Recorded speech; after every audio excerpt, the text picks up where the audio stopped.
ఈ అంశం మీద మనతో మాట్లాడటానికి మా prime nine news head Chidambar మనకి ఫోన్లో సిద్ధంగా ఉన్నారు. చిదంబర్, మనం మాట్లాడుకున్నట్టుగా మీరు చెప్తూ వచ్చారు, ఇది పూర్తిగా ఇంకా జనసేనాని ఒక కన్ఫ్యూజన్కి తెర దించినట్లు అనుకోవచ్చా?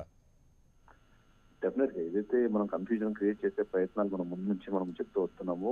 అయితే అతను మాతో కలిసి ఉన్నాడనో లేకపోతే అపోనెంట్స్ తో కలిసిపోయారనో చెప్పే ప్రయత్నం ద్వారా ఎవరైతే తనని ఇష్టపడే వాళ్ళందరి ఓట్లు మాకు పడాలి, లేకపోతే వ్యతిరేకించే వాళ్ళ ఓట్లు ఉంటే వాళ్ళకి కాకుండా మాకే రావాలి అనే విధంగా ఆలోచనతోనే తెరవరుసలు చేస్తూ వచ్చారు. కానీ గత కొద్ది కాలంగా సర్వే రిపోర్ట్లు కావచ్చు, లేకపోతే ప్రస్తుతానికి జనసేనకు ఉన్న ఒక ప్రజల నుంచి వస్తున్న ఒక ఆదరణ కానీ చూసి మొత్తం ఓట్లు మాకు వస్తే బాగుంటున్న ఉద్దేశంతోనే మాతో గుర్తులకు సిద్ధపడుతున్నారంటే మాతో గుర్తులకు సిద్ధపడుతున్నారంటూ మాట్లాడుతూ వచ్చారు. బట్ అన్ని ప్రీ పోల్ అలయన్స్ కి సంబంధించిన దానిపైన క్లారిటీ పూర్తి స్థాయిలో ఇచ్చినట్టుగానే కనిపిస్తుంది. అందులోనూ ముఖ్యంగా ఎవరైతే ఇప్పటికే యువత కానివ్వండి, లేకపోతే మహిళా విభాగానికి సంబంధించిన మహిళలు కానివ్వండి ఇప్పటికే జనసేన పార్టీలో అధిక స్థాయిలో చేస్తున్న నేపథ్యంలో వాళ్ళందరికీ సీట్లు దక్కే అవకాశం ఉందంటూ ఒక ఇన్ఫర్మేషన్ ఇవ్వడం, అంతేకాకుండా యువతకి ఎక్కువ ప్రాధాన్యత ఇస్తానని చెప్పడం ద్వారా రాష్ట్రంలో ఉన్న ఎక్కువ మంది యూత్ పార్టీ వైపు చూసే ఆలోచన కూడా కనిపిస్తున్నట్టుగానే మనకు అర్థమవుతుంది. ఇవన్నీ చూస్తే మాత్రం డెఫినెట్ గా క్లారిటీ ఇవ్వడంతో పాటు ఒక రకమైన స్ట్రాంగ్ కౌంటర్ ఇచ్చినట్టుగా కూడా కనిపిస్తుంది. ఇక ఫ్యూచర్ లో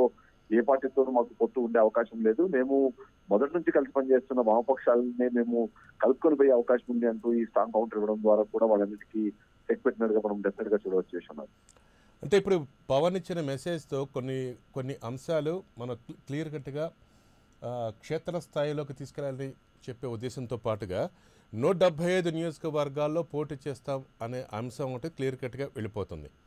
నెంబర్ 2, ప్రధానంగా యువత అదేవిధంగా మహిళలకు అత్యధిక స్థానాలు కేటాయిస్తామని చెప్పారు. అంటే కొత్త తరంకి ప్రాధాన్యత ఇస్తామని చెప్పుకుంటూ వచ్చారు.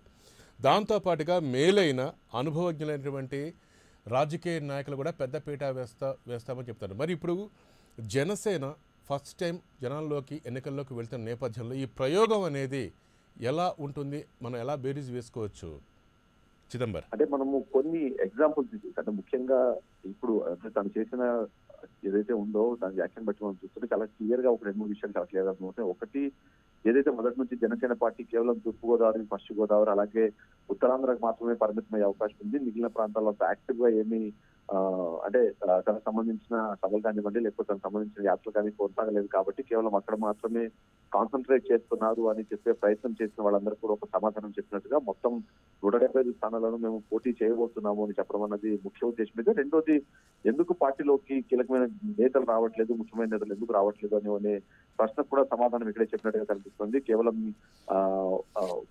అంటే వాళ్ళ కేవలం నాయకులు మాత్రమే చేసుకునే అవకాశం కాదు, వాళ్ళలో నిజాయితీ కానివ్వండి లేకపోతే పార్టీ సిద్ధాంతాలకు కట్టుబడి ఉంటామన్న వాళ్ళకి మాత్రమే ఆ పార్టీలో స్థానం ఉందనే విషయంలో గతంలో చెప్పిన నేపథ్యం మనం చూసాము. దానికి తోడు ఇప్పుడు యువతకు ఎక్కువ ప్రాధాన్యత ఇవ్వాలి అనే ఆలోచనలో ఉన్న నేపథ్యంలో అలాంటి నాయకులను తీసుకోవడం ద్వారా వాళ్ళకి ఉన్న అవకాశాలని దెబ్బతీసే పరిస్థితి ఉంది. కాబట్టి ఆ యువతకి ప్రాధాన్యత ఇచ్చే క్రమంలోనే వాళ్ళందరినీ తీసుకోలేదు పార్టీలోకి అన్న సమాధానం కూడా మనం చెప్పినట్టుగా చాలా క్లియర్ గా అర్థమవుతుంది. ముఖ్యంగా ఏదైతే మనం చూస్తున్నామో ఇలాంటి కొత్త తరహా అనే సందర్భంలో మనకు కొన్ని ఎగ్జాంపుల్స్, అంటే మనం గతంలో చూస్తే ఏదైతే ఆమ్ ఆద్మీ పార్టీ ఏదైతే మనం చూస్తున్నాం, ఆమ్ ఆద్మీ పార్టీ మనం చూసినప్పుడు కూడా అందులో కీలకమైన నేతలు కానివ్వండి లేకపోతే వెల్ నోన్ నేతలు అన్న వాళ్ళు చాలా తక్కువ మంది, కొత్త వాళ్ళందరినీ తీసుకొని వచ్చి వాళ్ళందరికీ సీట్లు ఇచ్చి గెలిపించుకోవడం అన్న దాన్ని ఒక మంచి ఎగ్జాంపుల్ గా మనం చూడాల్సిన అవసరం మనకు కనిపిస్తుంది. అక్కడ కూడా మనం చూస్తే అంటే ఆమ్ ఆద్మీ పార్టీ వచ్చే క్రమంలో ఏదైతే అవినీతి కానివ్వండి ఏదైతే ఇలాంటి నెగిటివ్ టెన్సెస్ కి ఆపోజిట్ గా పార్టీని పెట్టి నడిపించిన సందర్భంలో ఎక్కువ మంది యువత కానివ్వండి లేకపోతే ఎవరైతే ఆలోచించబడాలి అంటే ఎవరైతే ఇంటలెక్చువల్స్ అని మనం చెప్తామో వాళ్ళందరినీ కూడా ఆలోచింపజేసి వాళ్ళందరినీ ఎలక్షన్లకి తీసుకెళ్లి ఎలక్షన్లకు వెళ్లే క్రమంలో పోలింగ్ బూత్ వరకు రప్పించి వాళ్ళతో ఓట్లు వేయించుకొని అక్కడ ప్రభుత్వాన్ని ఏర్పాటు చేసిన ఎగ్జాంపుల్ మనం చూస్తే నిజంగానే ఇవాళ జనసేన ఏదైతే ఆలోచిస్తుందో జనసేన ఆలోచిస్తున్న విధానం కానివ్వండి లేకపోతే ప్రజల్లోకి వెళ్లే క్రమంలో తీసుకున్న చర్యలు కానివ్వండి చూస్తుంటే అలాంటి ఒక రిజల్ట్ వచ్చే అవకాశం మనకి కనిపిస్తుంది అన్నట్టుగా చెప్పే ప్రయత్నం కూడా చేసినట్టుగా మనకు అర్థమవుతుంది. ముఖ్యంగా చూస్తే అంటే ఢిల్లీ లాంటి ప్రాంతాన్ని చూస్తే చాలా చిన్నదిగా ఢిల్లీ చూడాల్సి వస్తుంది. ఆంధ్రప్రదేశ్ రాష్ట్రాన్ని చూసినప్పుడు చాలా పెద్ద రాష్ట్రమైనా సరే ఆలోచన విధానాన్ని మాత్రం ఆ వైపుగా నడిపిస్తే వచ్చే రిజల్ట్స్ అన్నది ఎంటైర్లీ డిఫరెంట్ గా ఉంటాయి. ముఖ్యంగా యూత్ మనం చూస్తే కూడా అంటే మనం ఓవరాల్ గా చూస్తే కూడా 18 నుంచి 35-40 మధ్యలో ఉన్న వాళ్ళు ఎక్కువ మంది జనసేన కానివ్వండి అలాగే పవన్ కళ్యాణ్ కానీ ఎక్కువ మంది అభిమానులు అలాగే అతని ఫాలోవర్స్ ఎక్కువ మంది మనకు కనిపిస్తున్నారు. కాబట్టి వాళ్ళందరినీ ఒకవైపుకు నడిపించడం ద్వారా లాభం పొందొచ్చు అన్నది కూడా మనకు తెలుస్తుంది. అంతేకాకుండా మంచి రిజల్ట్స్ సాధించే క్రమంలో కూడా ఈ కొత్త తరహా ఏదైతే ప్రయోగం ఉందో ఆ ప్రయోగము సత్ఫలితాలను ఇస్తుంది అనే ఒక ఆలోచన అయితే మనకు కనిపిస్తుంది. అయితే బట్ ఓవరాల్ మనం రెండు తెలుగు రాష్ట్రాలను చూస్తే మాత్రం కొద్దిగా రాజకీయ ఆలోచన విధానంలో కొద్దిగా డిఫరెన్స్ ఉంటుంది. బట్ ఎవరైతే అందుబాటులో ఉండే నేతలు కానివ్వండి, స్థానిక నేతల్ని ప్రమోట్ చేయడం ద్వారా ఎక్కువ లాభాలు పొందుతాము అన్నది సామాన్య ప్రజలు ఈ మధ్య కాలంలో మార్పు వచ్చినట్టుగా మనకు కనిపిస్తుంది. ఎందుకంటే మనం ఈ మధ్య కాలంలో మనం చూస్తే కూడా ఎక్కువ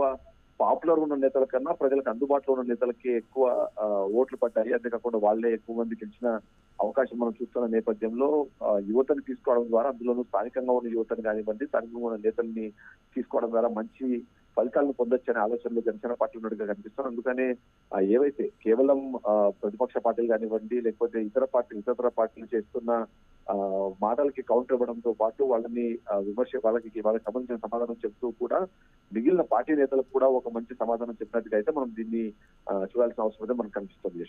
థ్యాంక్ యూ.